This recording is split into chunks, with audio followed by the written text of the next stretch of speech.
Hello, everybody. I'm glad to have this opportunity to maybe present some ideas that might be a little new to you. I'm hoping to keep my remarks relatively short to maximize how much time we have to ask questions and discuss, because I think that's where things will get more interesting, more productive.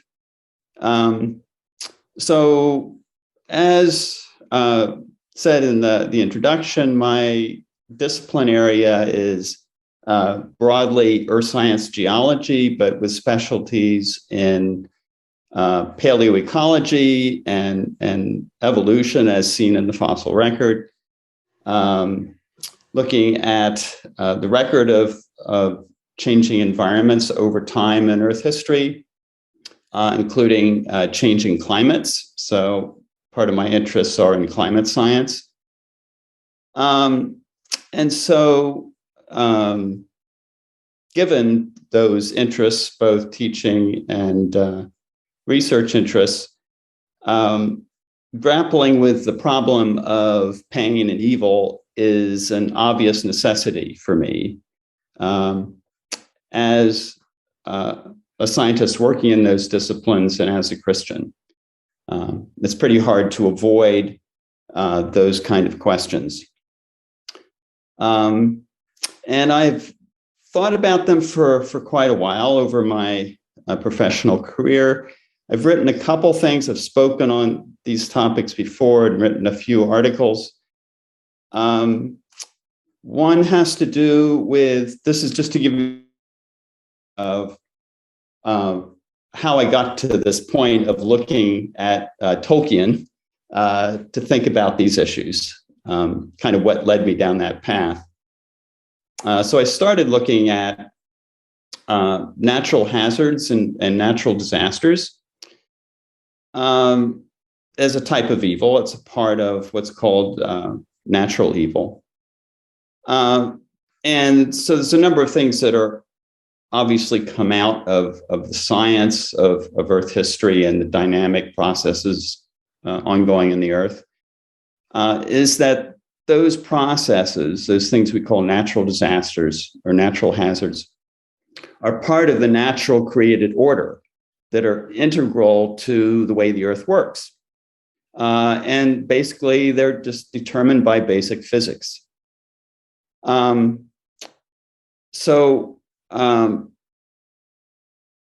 Recognizing and it also in realizing that these are purely natural processes that are an outflow of the way the universe works.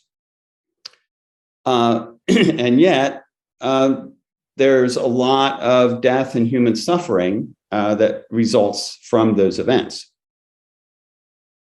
But if you start looking at the events themselves, one of the courses I teach or have taught in the past is actually natural disasters. And if you start looking at actual individual disasters, what you find out is that most of the loss of life, most of the suffering, destruction that happens as a result are actually a result of human actions and human decisions, where people choose to live, how they choose to build. There's also a lot of social justice issues entwined. As often it's people who are poor, have low income, that end up living in places that are subject to natural disasters. So a lot of that suffering is actually a consequence of human sin. So the disasters themselves aren't, the natural processes themselves aren't, but the consequences often are. And then I started looking more broadly at natural evil, and particularly death and suffering among animals. And C.S. Lewis was the one that kind of framed the question.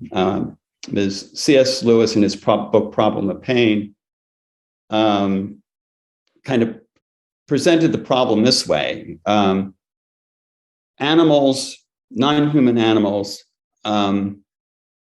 are not capable of sin, and they're not capable of being reformed by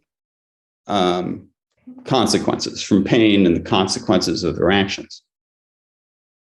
So the problem of pain related to animals is a different kind of problem than that associated with human actions. So how do you justify all the death and pain that is, and again, an intimate part of the way ecology works, the way natural biological systems worked and have worked since the beginning of life on Earth? Just the fact that you have a food chain, the food webs, require the death of organisms and consumption of organisms. Again,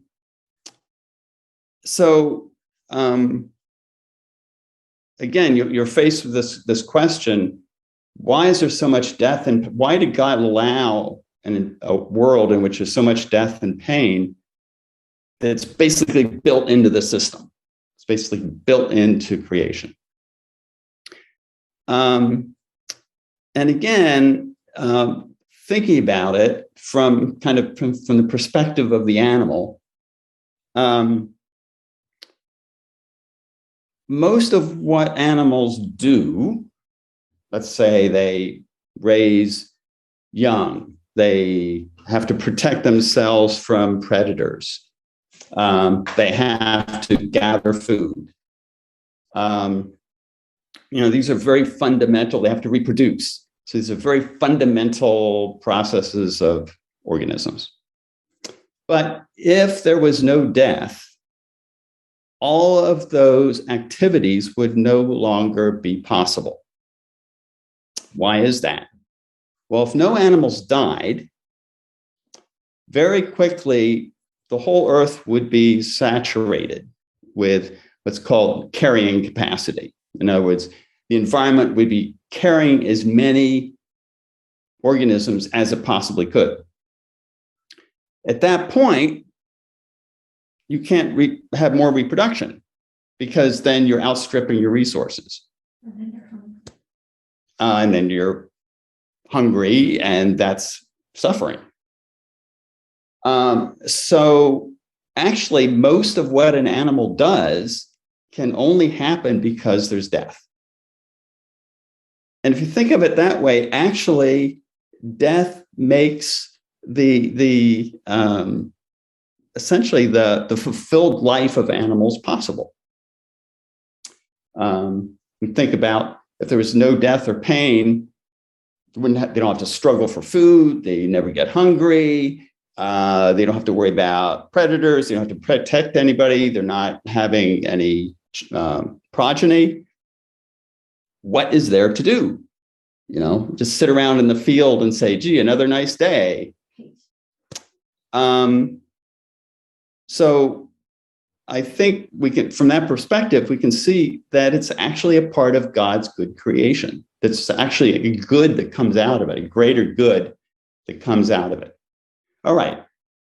What about human death and pain? Now we're in a different ballpark, because now we're dealing with the consequences of human sin.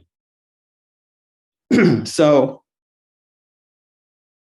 now we're dealing with both human death and pain and moral evil. This raises a whole lot of questions. How is human death evil? Is it evil? Is human death part of God's good creation, just like the death of animals is part of God's good creation? Why does God allow human evil to exist, human moral evil to exist? The consequences of which cause overwhelming pain and suffering throughout history. And these are the questions that have been debated and thought about for millennia.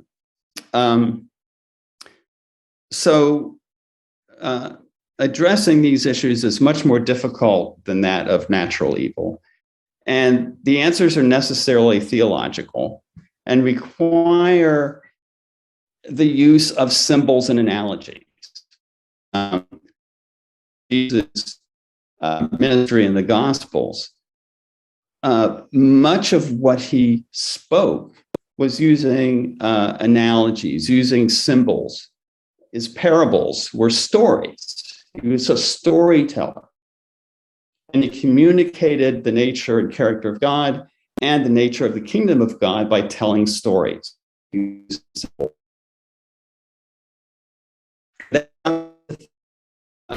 For someone who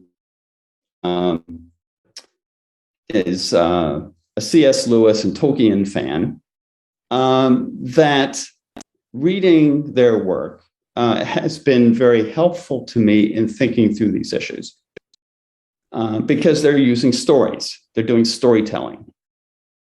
And so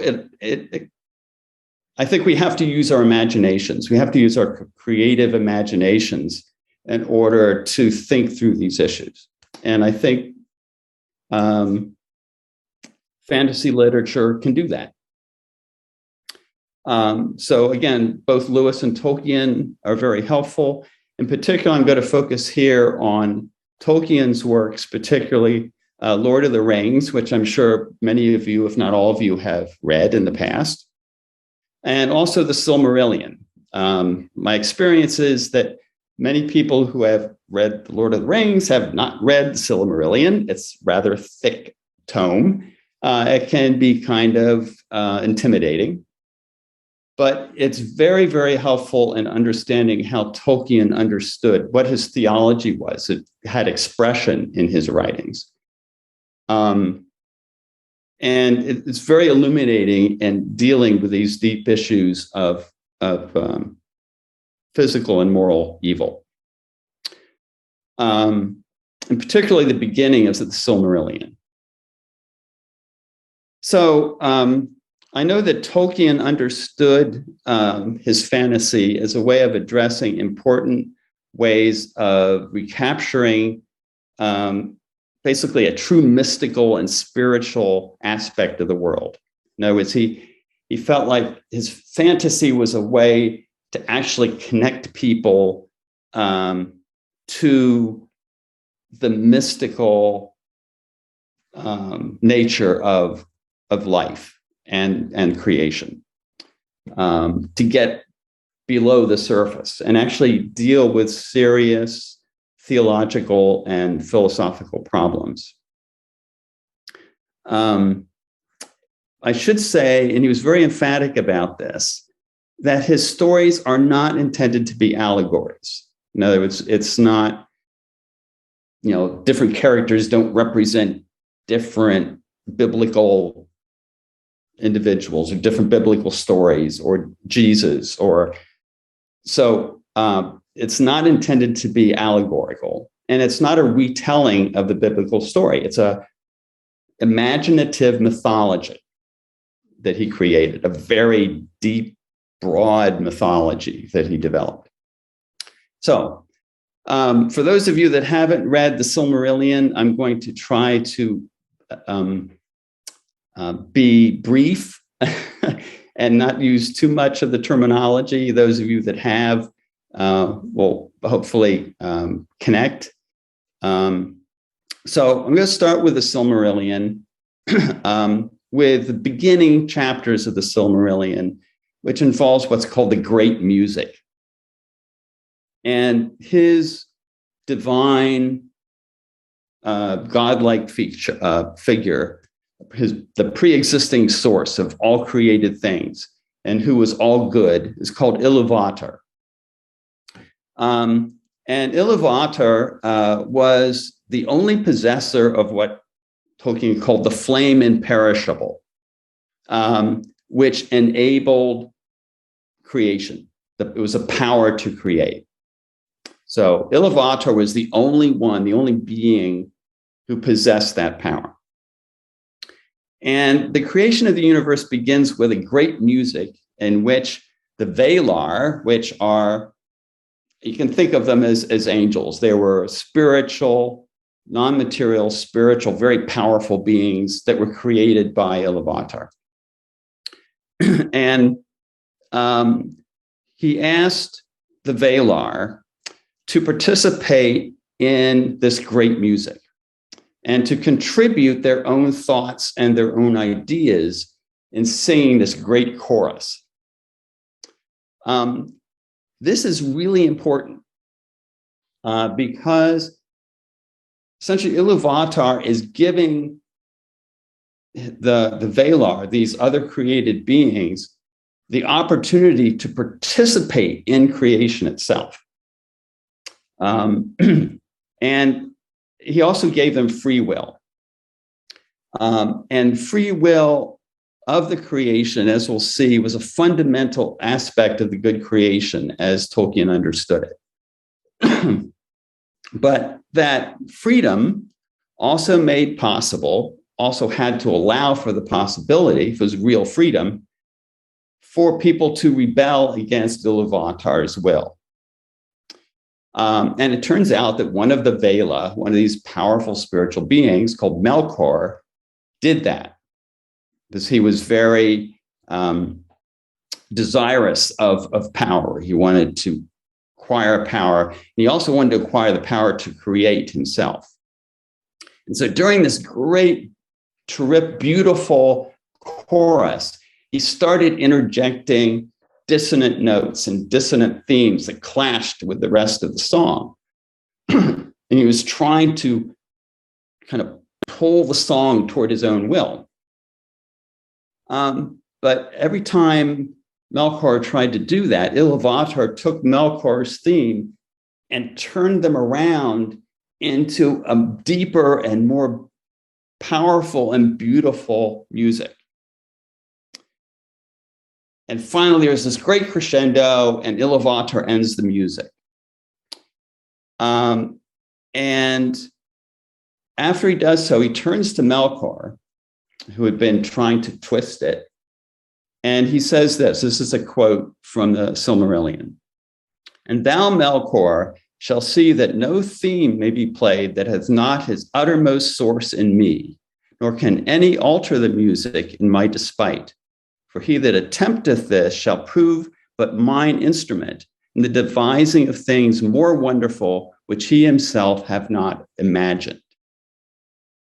So this is, I think, a really imaginative way of understanding this tension between God's sovereignty and free will.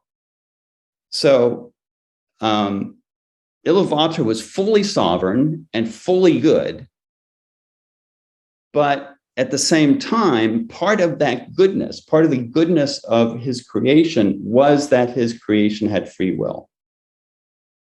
And so it enables you to kind of hold those two things in tension, God's sovereignty and goodness, and at the same time, the reality of evil. A little further on in the Silmarillion, what Iluvatar then does is say, okay, I'm going to order that this music that you just sang becomes material. So this ethereal song that was sung now becomes physical, turns into the material universe.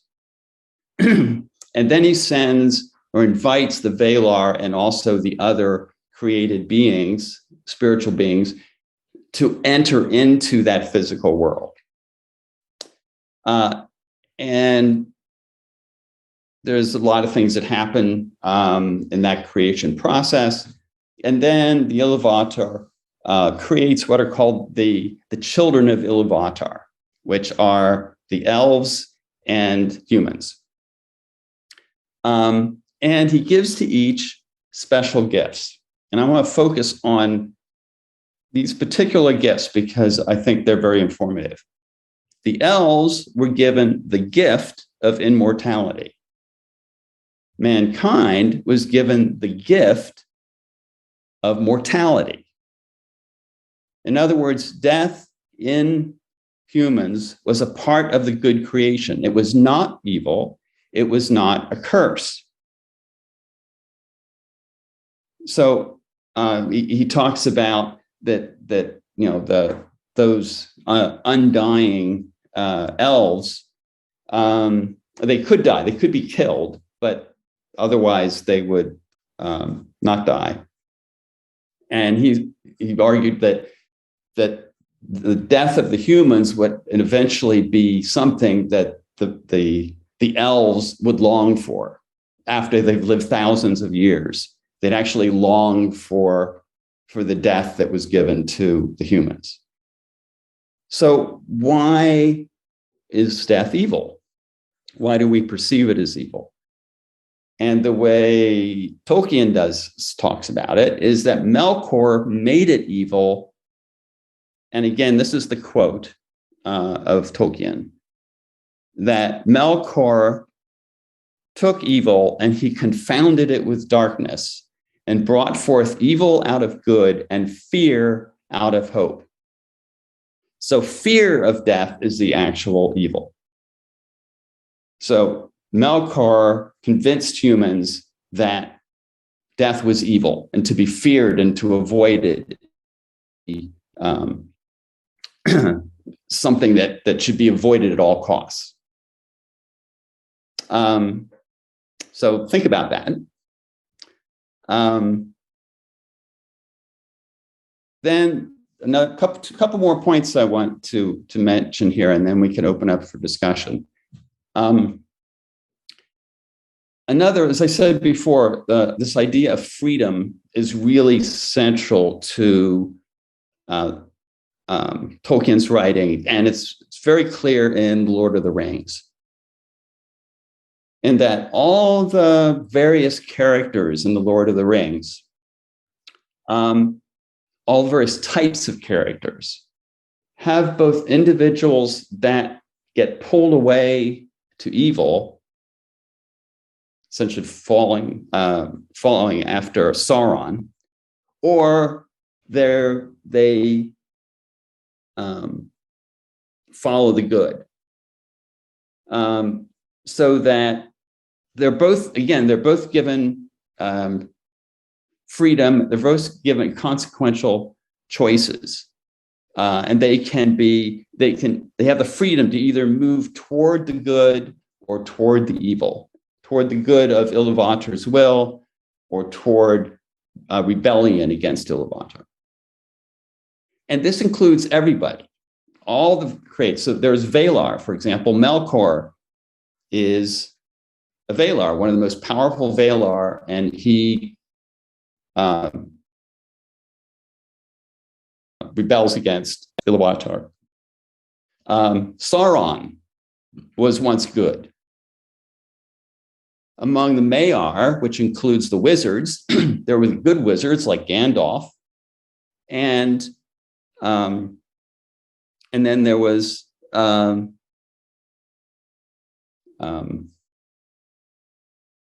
wizards who Saruman, who went bad. He was also initially good, like Gandalf, but he was tempted by the power of Sauron and became evil. The hobbits, there was obviously Frodo and the other hobbits who willingly, sacrificially followed the good. But then there's Gollum. Gollum was also a hobbit, and he went bad. Even the trees, the living trees, the Ents, all the various creatures that had will, that had the ability to make choices, had the freedom to go one way or the other. The other thing is that Tolkien indicates that to truly follow Iluvatar and fight against and reject the evil, the temptation of evil, is actually impossible on your own power. And that comes out with like Gandalf fearing to take the ring, because he feels if he had the ring, he would go bad. So all of them are potentially could be tempted. But what keeps those from falling is this hidden work that's going on behind the scenes that is kind of invisible. It's hidden. And it's kind of a providential working in the various characters. So Iluvatar is actually there. He's actually working through history, working through the stories, but in a hidden fashion. And that actually comes out in some of the stories. One I think of right off hand is when the orcs bring the hobbits, capture them and carry them and bring them to the forest. That starts a whole series of events that end up being the downfall of Saruman and create a whole new series of events that kind of have a domino effect. And Gandalf, and of course, in talking about this, says that basically the orcs were there, but it was actually for good. In other words, that it's kind of like the story of David being thrown in the well and taken captive to Egypt. And he says, you intended it for evil, but God intended it for good. So there's a sense that the good, that Iluvatar is working behind the scenes, even in things that seem to be initially evil, and using them ultimately for good. So the last thing I'll mention, I can open it up, is that, like I said, the will of Iluvatar is worked out in the history of the Middle Earth, providentially and hidden. It's not something that can easily seen. It's something that's implied behind the scenes. And freedom is real, freedom of his creation, but Iluvatar's ultimate will and purpose is being accomplished. In other words, there's no power that could change Iluvatar's final purpose and will. So Iluvatar's final purpose and will is unchangeable, immutable. Even though there's a lot of evil that happens along the way. And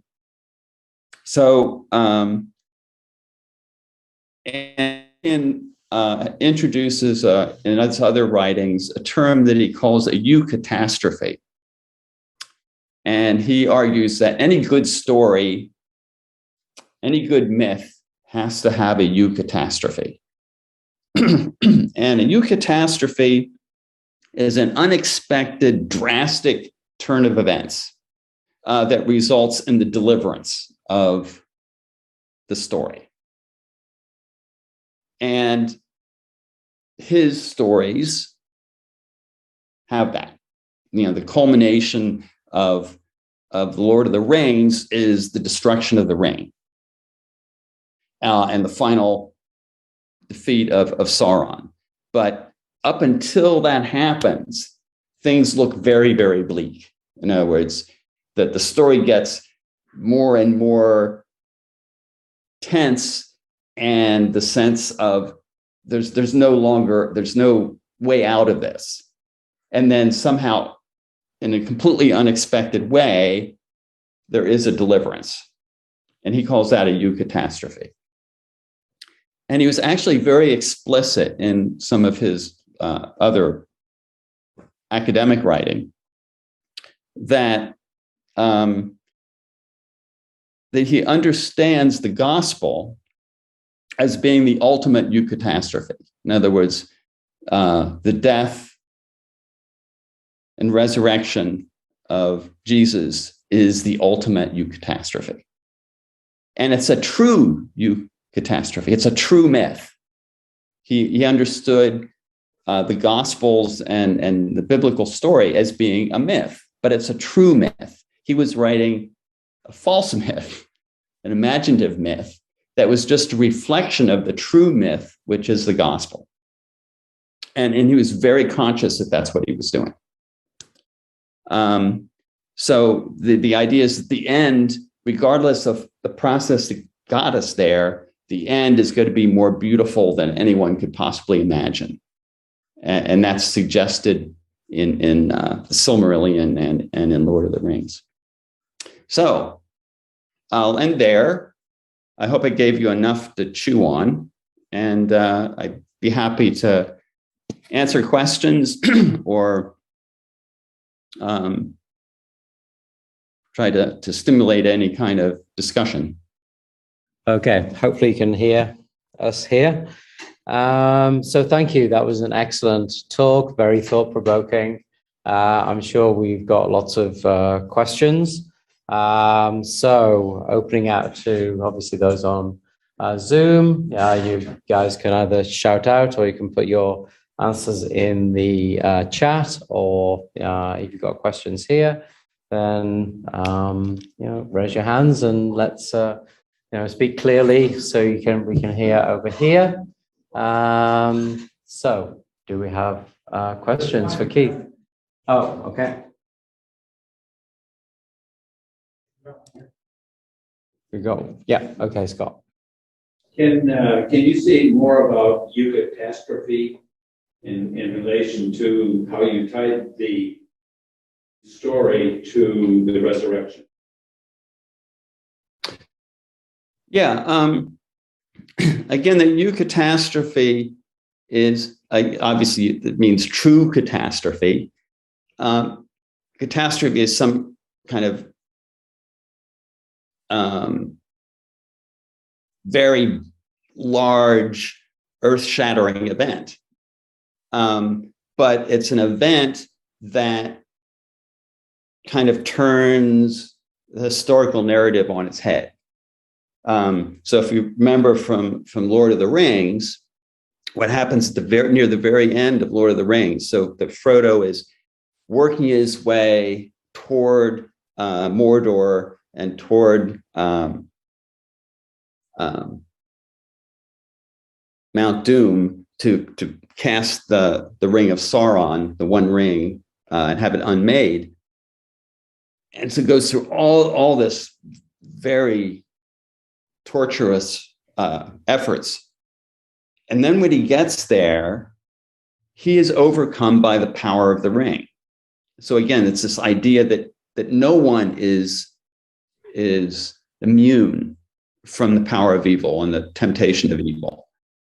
And so he gets there and he's so exhausted and so overwhelmed by the power of the ring that he puts on the ring, and basically, like happened for individuals before, now has this huge sense of power, right? And this would be the end of the story. And this is the worst possible consequence. So it makes it seem like the whole story now has come to this disastrous end after, all the suffering and all the death that's preceded it and the wars. It's all for naught because Frodo is in the end failed. But then what happens? The mercy that he showed to Gollum by not having Gollum killed early on. Gollum has followed him, attacks him at the time, bites off the ring, and in the process falls into Mount Doom, and the ring is destroyed. That's a eucatastrophe. So the eucatastrophe from a Christian perspective is kind of the same idea. Here was Jesus the Christ, who was declaring to be the Messiah, the presence of God on earth, the visual representation of God on earth, the promised Messiah, right? He starts bringing disciples around him. He starts, creating a a following. He's doing miracles. Then, kind of at the peak of his, he just comes into Jerusalem, and with on the symbolism on the back of the donkey, fulfilling against messianic prophecy. So that's like the culmination. And then he is captured, tried, and tortured, and dies on a cross. So it's like all these expectations. His disciples, what's happened? We thought you were going to be the Messiah. Now what do we do? You really aren't the Messiah. You were killed. And then 3 days later, he's resurrected. That's the eucatastrophe. So that's Tolkien's essentially trying to capture the spirit of that in his imaginative mythology. Thank you. Other questions? Yes. Yeah, your comments about Melkor trying to insert dissonance into the music. And then all of a sudden, it gets turned around, and that dissonance in some way becomes constructive beauty in the rest of the orchestration. You want to expand on that a little bit? I thought that was very.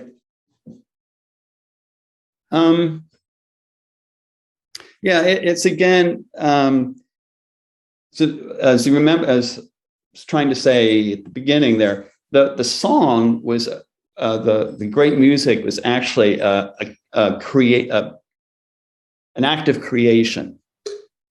In that music, both the creation and the history of that creation were being expressed musically. And so the dissonance that Melkor was adding was, again, the evil, the twisting of Iluvatar's creation, the trying to grasp it and turn it to his own personal use, his own personal power. And all that essentially got worked out in real physical history through the rest of the Silmarillion. But again, Iluvatar was never not in control of that music. So that in the end, the music ends up in this very dramatic end, culmination. So that, and then Iluvatar tells Melkor, you tried to take it for yourself, and I want to tell you, no one can do that. You could do anything that I didn't allow you to. And in fact, I took what you tried to destroy and made it even better. So that's again the analogy that doesn't that sort of might lead you to believe that is it Elvorter, how do you pronounce his name, is the author of evil because Melkor did something that could be interpreted evil? Yeah, essentially Melkor, is basically Satan.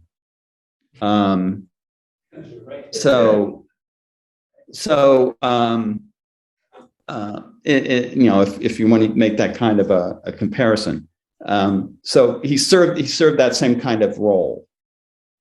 So he was a Valar. He was he's actually mentioned to be the most powerful Valar.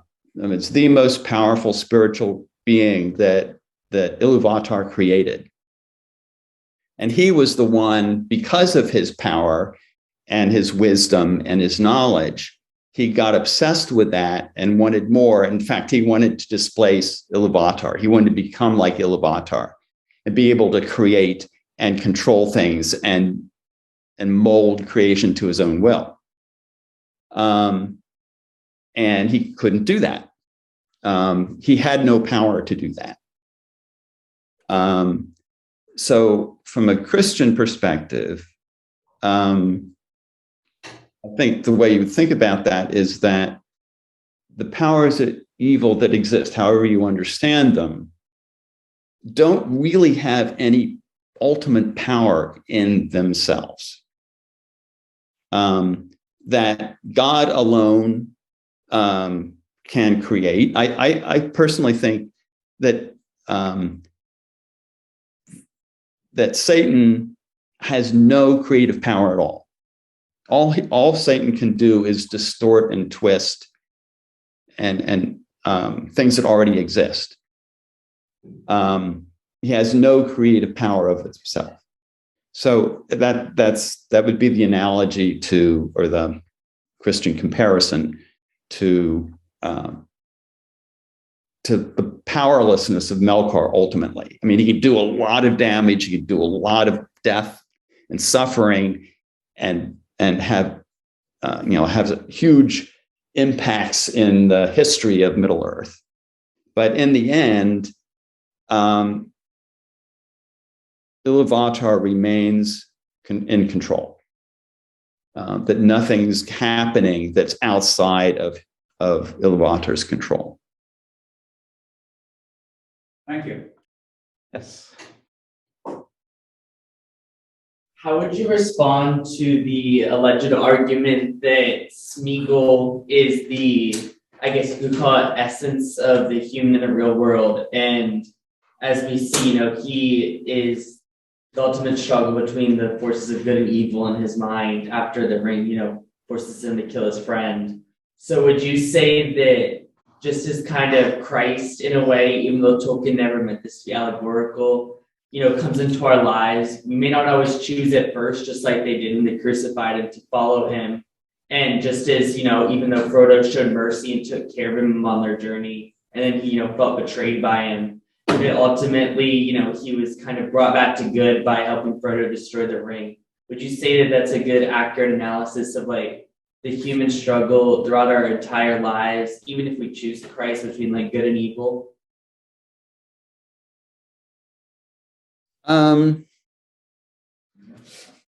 Well, I think really all the characters is kind of meant to be a reflection of the human condition, in that again, he really emphasizes very strongly that none of the characters, even those that we think of as being like Gandalf, thinking of being the most kind of pure, upright, good characters, Gandalf still feared that he would be taken by the ring and turned to evil. And interestingly enough, if you read the Silmarillion, the elves that were in Middle Earth at the time of the Lord of the Rings, which is actually near the end of the Silmarillion. So the Silmarillion has thousands of years of history before Lord of the Rings. But that where was I going with this?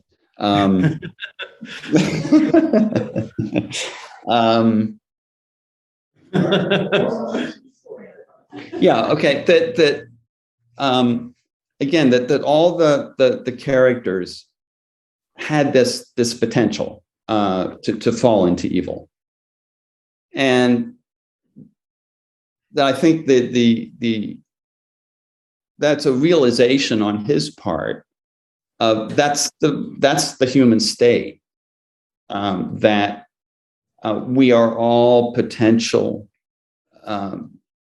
to be drawn away from what is good, and that what is good is hard. That's the other kind of storyline in Lord of the Rings and the Silmarillion, is that following the what's right, following Iluvatar's will is hard, and it requires sacrifice. And that, again, that there are those, like in Smeagol of the hobbits, that gave into his earthly desires and greed and became, I think, cool. I think they did a really good job of that in the movie, actually. It was one of the things I thought they did really portrayed well was Smeagol's torment. That he never did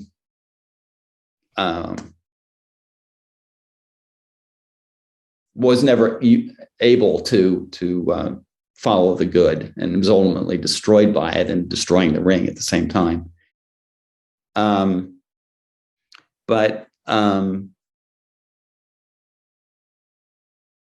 So yeah, it just says the sense that that those who are following after Iluvatar can't do it on their own either. They both need other people, the support kind of a community. It's not something they can do on their own. Even Frodo had Sam. I mean, Frodo wouldn't have been able to do it without Sam. And there's this sense that Iluvatar is working behind the scenes to ultimately bring about his will.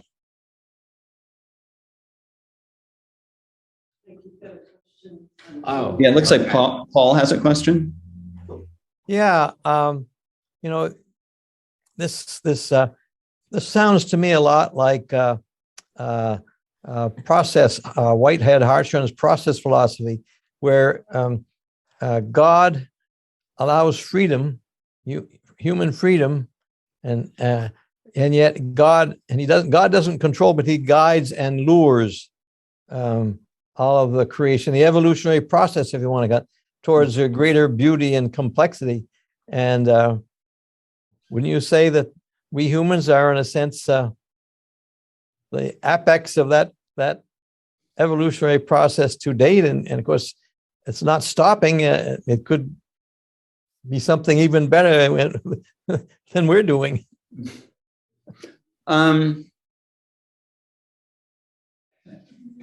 Yeah, I mean, God is patient in his creation. Right. And again, I would say that God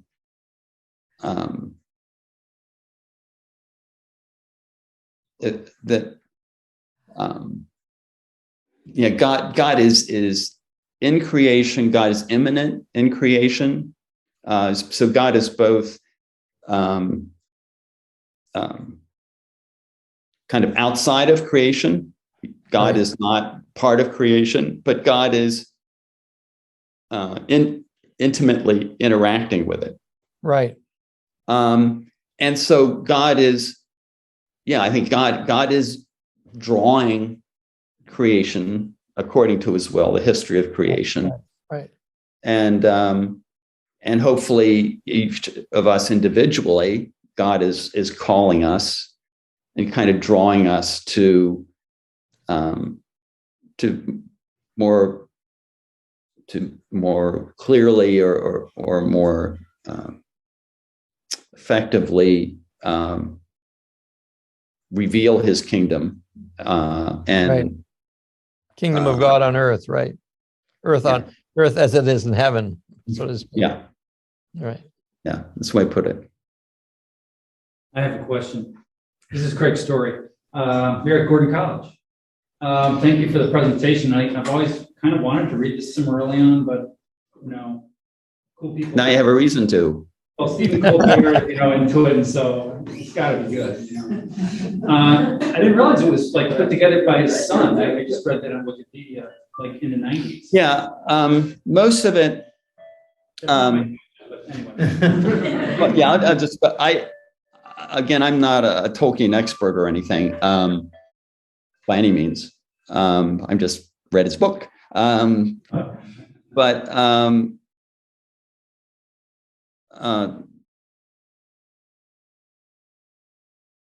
Tolkien had had really worked out all of this history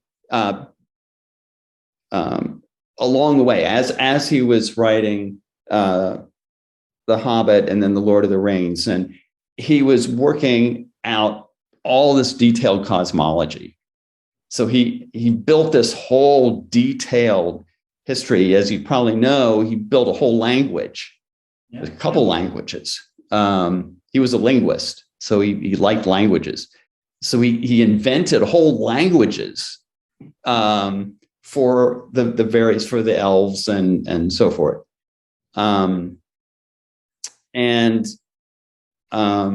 Apparently, I've heard, I don't know if this is true, I've heard that his initial idea was to write The Lord of the Rings all in Elvish. Oh my gosh. Which would have really expanded its readership, I'm sure. But it shows how thorough he was in trying to create this whole very complete cosmology. So sorry, I think you had another question. That's good. Well, I was thinking about the idea of how everyone has the potentiality to turn evil, and how there's so many examples of that in other literature, other stories, and even in real life, like a lot of despotic rulers, start off, so-and-so starts off as a medical doctor, and then pretty soon he's the leader of the country and gassing these people, or Idi Amin, and people, too much gold braid pressing down on his brain, whatever. People just lose their minds when they have too much power sometimes. And so that's a temptation, probably part of the human condition, which is reflected in the stories like you mentioned. But then in the literature of maybe like the Marvel universe, thinking of, examples of, the kind of eucatastrophe of Thanos's, blip and, doing his thing, and then, undoing that, and this kind of theme of great evils, and, Darth Vader and Darth Vader's backstory in Star Wars. I don't know if you want to comment on sort of the universality of that concept in the literature. Yeah, I mean, clearly, when Tolkien mentioned eucatastrophes, it was not just he in his mind. If a story, what he called them fairy stories, is the term he used. But if you write a fairy story, it has to have a eucatastrophe, or it isn't a good fairy story. No, if you're going to build a mythology, it has to have a eucatastrophe. And the reason I think, that he said that was that's what connects with us as humans, because that's the way things really are. That the reason those stories connect with us, all these stories, and I agree. Star Wars is has some of the same kind of themes in it.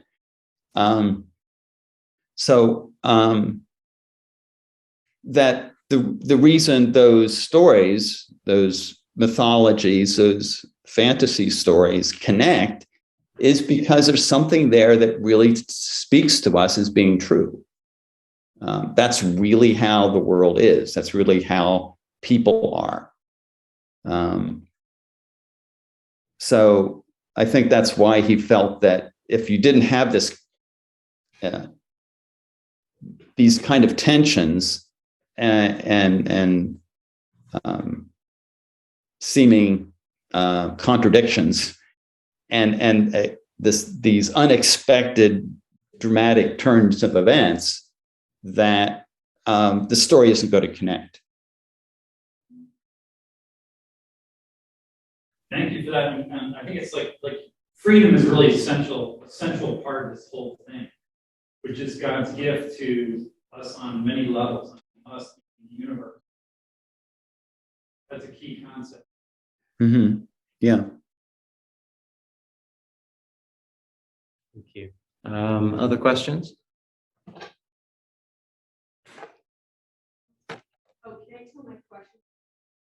It might be easier, yeah, if you don't mind.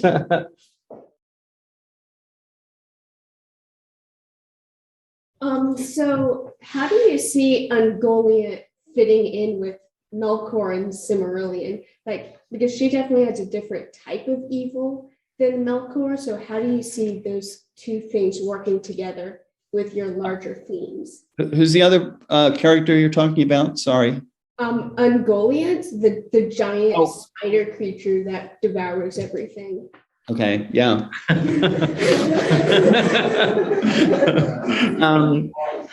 All I can say there is that, again, a lot of his creatures are self-aware and intelligent, including Ungoliant, and his spawn, which include the spider that Shelob, and the ants and the horns, which were kind of half asleep trees. But yeah, he has all these other creatures that also were self-aware and intelligent. And any of the characters that were self-aware or intelligent could be drawn to the good or to the evil. So again, that freedom of creation extended to any of the characters that could make a choice. So I think that that's when we think of moral evil. Reason we don't think of non-human animals gets a little kind of dicey, maybe, looking at some of the advanced primates and some of the other animals that they're quite intelligent. You might wonder whether they can make decisions. But generally, we think of non-human creation as not being able to sin, not being evil, because they don't have a choice, moral choice. But as soon as you have a moral choice, then you can make a bad one. So I think a lot of people think of that as being a really fundamental defining character of humanity, is that we have a choice.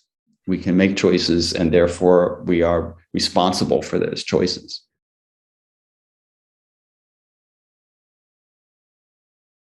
Good. Other questions? So I have one. I'm curious. So you say in Tolkien's world that mortality is seen as a blessing. The men are mortal. We traditionally think about death as being an evil thing, a bad thing. I've always been taught, I guess, that death came into the world because of original sin and everything. So do you have a different take on that? Do you think that death was brought into the world because of sin, or do you think it was more God's intention that things should die? Because as you say, if things don't die, the world's going to get filled up with living things very quickly. And ecology, amongst many other branches of science, depends on the aspect of death. So what's your thoughts on that? Yeah. So first off, like you said, all of creation is built on the necessity of death. Again, going all the way back to the first life on Earth, that organic matter has to be cycled through the system. And so death really is inseparable. And if you take death out, it's not just if you remove death from the biological system, you don't have anything that remotely resembles what the world is.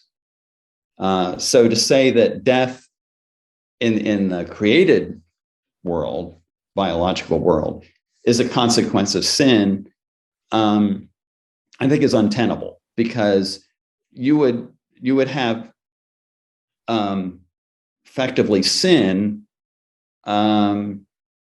transforming, utterly transforming everything. It wouldn't have any resemblance to what existed. And Satan has no such power. Like I said, Satan can't do anything. Satan has no creative power. And also, if you, this is all just first, I'm starting out with non-human creation as a starting place. If you look at Scripture itself, there's nothing in Scripture that I know of that indicates that death in the natural world is evil. If you look at the Psalms, and Job, both the Psalms and Job is a terrific book for this. And it talks about the eagles, swooping down and grabbing their prey to feed their chicks, or the lions going out. It doesn't. I mean, it doesn't shy away from the way the world is. I mean, they're predators and prey, and that's all wonderful. And these are spoken of to glorify God. Look at that. Look at the eagle diving down and grabbing the fish out. Isn't that beautiful? That's gorgeous. That's beautiful. Wow. What does that declare about God's glory? It's so cool. Watch that cheetah chase down that impala. Isn't that dramatic? Isn't that beautiful? It is, in a sense. And we glorify God in that. And that's what Scripture does. So that's that. But then, okay, so what about humans? And I do think that humanity was mortal. There are some people who certainly are, you can argue that the evolutionary ancestors of modern humans clearly were mortal. Some people argue, some theologians argue that when humans became soulful, when they had an awareness, a spiritual awareness of God, that they were transformed and became immortal. Some people argue that they would have persisted in their immortality by the power of God if humanity had not sinned. I'm not really satisfied by that at all. I do think that if we think of that death is a part of the human condition, and always was, and it's not evil in and of itself. We've made it evil, but if we had a sense of the reality of the resurrection, why can't death be just a passage into even a fuller experience of God's presence? And should that be something we should fear? So perhaps without sin, that death would have been something that would have been a culmination of relationship with God. I don't think it has to be seen as evil.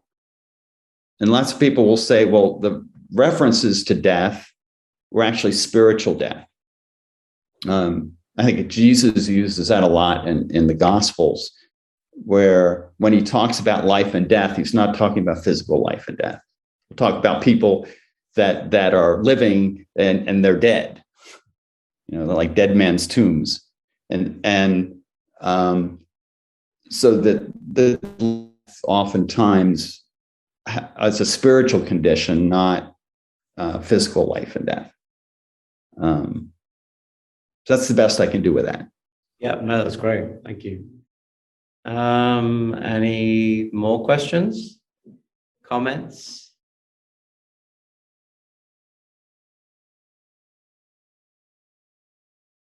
Anyone from online?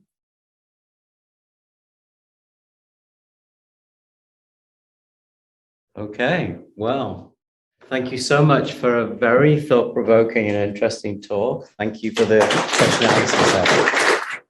So I think we'll wrap up there. And yeah, thank you so much again for, like I say, an extremely interesting and informative and well thought out talk. We thoroughly enjoyed it. Thanks for having me. Yeah, you're welcome.